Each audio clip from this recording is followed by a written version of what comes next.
I seen even like the cover art, and I listened to the music. I thought about Pilot Talk 3, which is like one of my. It's probably like my favorite, project from Currency. It Okay, was I haven't heard something. that. It was something. Yeah, it was something that. It's a dope album. It was something that was close to me because, I was in college and stuff like that. I was at FIU and I was going through a lot, with my grandma, things like that, and I had a low point, GP. My GPA was like a 1.4 at one time. Damn. So it was just like that was one of the albums that uplifted me, and I was like, you know what? I'm just gonna do what I got to do because I always tell people music helps you in different situations, in every situation. So that was one of them, albums that I really appreciate to this day, and I could go back to. And when I was listening to Paradise, I was like, I can hear that too as well. You know That's what I'm saying? crazy. Yeah. So you had the next project that you had was Nobody Else. I ain't get the chance to listen to this. But what was his backstory about that one? Okay, so after Paradise, like I write projects while I'm making on other projects, because I feel like when you're moving your pen, bro, whatever comes out comes out. And how it works is, you make certain tracks and you kind of fit them together to create this vibe, and you call it a project or an album, whatever the fuck. And so at the time of writing Paradise and like mixing it and stuff, I also had this idea to make like a longer project where I kind of talk about how nobody else can make your life what you want it besides yourself, and that's the whole idea that revolves around this album. And there's a theme that goes on and throughout the album that I was really actually happy to do. And it's this little theme. It goes, you don't need nobody else. You just do you. I'm going to do me, And that's the basis around this project. So at this time in my life, too, I was, really just kind of getting hands-on with it, like I started getting more comfortable behind the mic, comfortable mixing shit, because it takes a minute. You could have the best bars right off the bat, but if you don't sound comfortable on the mic, it's not going to do you much good. So at this time, I was kind of gaining my chops a little bit and putting it behind these records that I was writing, and I was just like, damn, like I can actually formulate something more coherent with this. And I started getting more into it and more into it and more into it. And before I knew it, I had like 18, 19 records. It's like that could fit this shit. Yeah. And I shaved it down to like, I don't know, 13 like or 14 or some shit like that. And it was really cool. And when I dropped it or whatever, we had like a listening party, got high as fuck, got drunk, the whole 9 yards. But it was actually, I'm very glad I worked on that one because it kind of like forced me to like flex a little bit, with like something that I had never done before, because I never made something that long, number one. And number two, I just thought it was just like, wow, this is actually really coherent and there's something solid throughout the whole way through. And then a couple months after that, my mom passed, and I might as well just chain this into the next album or project. So my mom passed, and this project that I had made was resonating with me heavy, because I was just like, damn, I'm literally the only person that can do what I want with my life now. And that was the Into the Stars was the next project. That was, I released that one before my mom passed, or I'm not exactly sure when I released that one, but that one was something that had already been done, like so you mixed for months. And you just released it? I just released it. So there's no backstory behind that one? No, not really. Just I told my boy, I was just like, I want to make an EP with you. Let's do it. And he was just like, But Son of a Queen was when after your mom passed. Yeah. The introduction, when you was, I guess you was calling her. Yeah. That was something that was deep. Oh, yeah, definitely. I remember when I recorded that, too, because it happened in real life.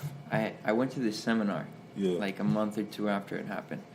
And the guy who was leading the seminar, he was just like, you guys need to, like, make amends with people that you haven't made amends with in your life. And I was just like, damn, dude, I got to give her a call, even though I knew no one was going to answer the phone. It was going to go straight to voicemail because, like, she's not here anymore, So I called it, and I was basically that conversation. I was like bawling on the phone, like fucking crying, like being really vulnerable. And I thought about making this project, because like you're saying, dude, music makes you feel a type of way, dude. Music can get you out of the worst slump in your life, dude. And that is true to me, 100%. Something that one of my professors told me a couple of years ago. He was just like, music is like taking a piece of heaven and bringing it down to earth, And it's crazy. Ever since I heard that, I'm just like, whoa, dude. Like, this is some next level shit. And so I was just like, damn, I want to make something that I can resonate and feel, you know, and have other people feel too.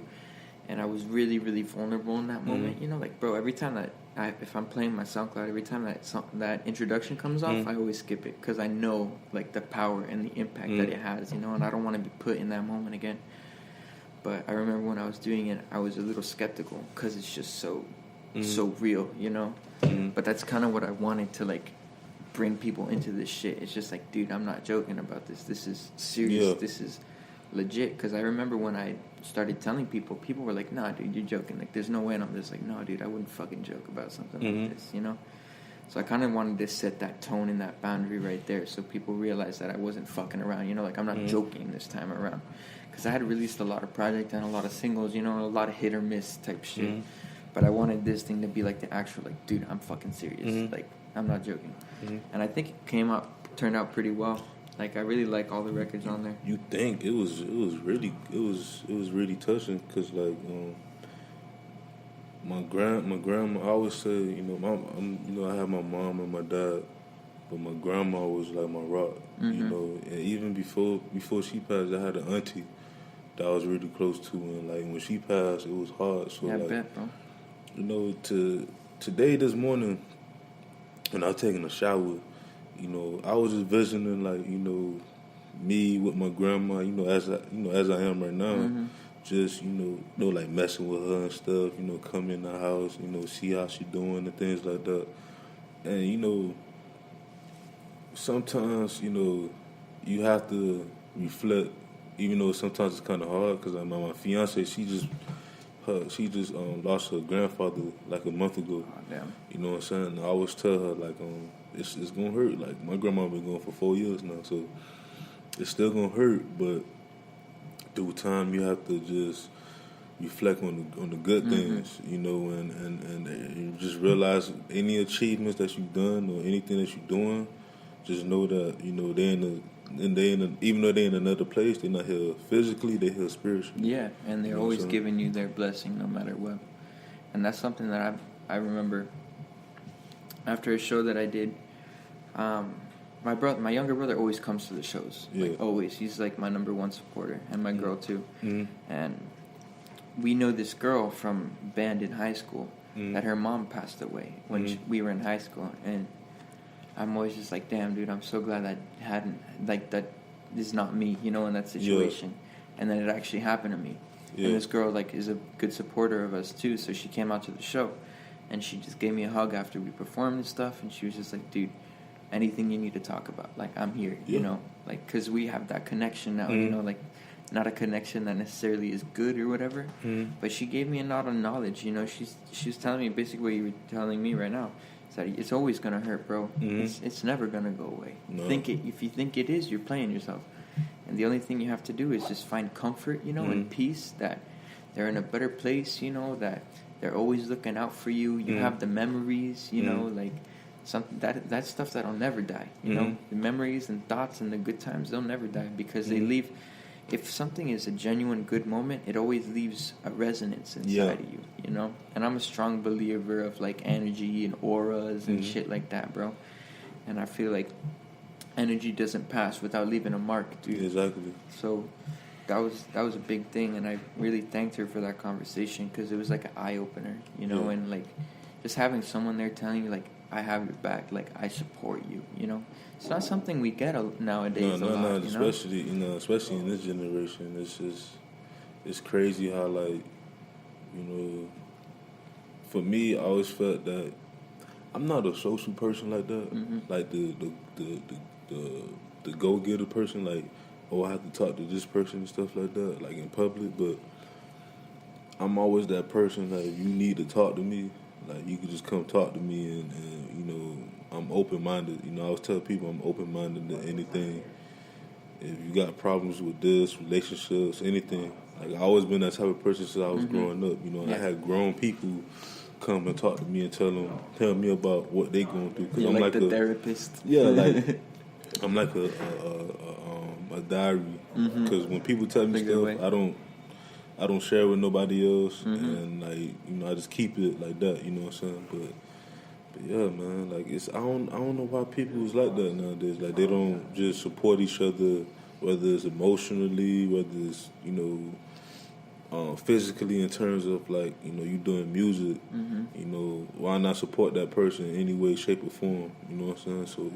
So it's crazy, man. Especially with the music, it's hard, because people will support you, like on the internet or whatever, but behind the scenes be talking shit about you or some shit like that. I don't understand. Like, and I put it on my Instagram story the other day. I was like, I put this poll. I was just like, oh, anyone want to hear this new record I've been working on? And like, people were voting yes and people were voting no or whatever the fuck. And I'm just like, bro, if you don't support me, the unfollow button's right there. Number one. And number two, like, is it hard? Is it that hard, to actually give someone a chance, like, and listen to their stuff? And then if you don't like it, to give them your feedback. Like, I feel like as an independent, as someone who doesn't have a big following, as someone who's still working on their craft, like the feedback, and what people think about your records has a lot to do with the next record you put out, because if someone tells you like, yo, dude, I liked everything except for this, like whether it be in the mix or like the writing and stuff, if you're a true artist, you're not going to get offended, number one, and you're going to take what they tell you and take it into consideration, bro. It's not necessarily making music for them. You're still making it for yourself, but you're just keeping an eye out for things that people are listening to, and it goes back to those three things I was talking about earlier. Making sure you like your music, making sure others like your music, and making sure your music is relatable. Yeah. Because at the end of the day, like, no one's gonna stream your shit if they don't relate to it, if they don't like it, like. And I think if you don't like your music, why are you putting it out? Exactly. You should just hold it down. Like, for example, I start noticing a lot of people, even myself, we all guilty of it. Is visuals. Once you see like that dope artwork, you're like, you know what? Let me take a listen to that. But also too, it's a lot of hype beats. Like, I feel like too many. For you, Dabley, once you grow, once you hit, the billboards and things like that, because I believe you will. Damn, thank you, man. It's them people that said no is eventually gonna be like, you know what? Yeah, of course. I mean, but at the end of the day, you can't be petty about it because not.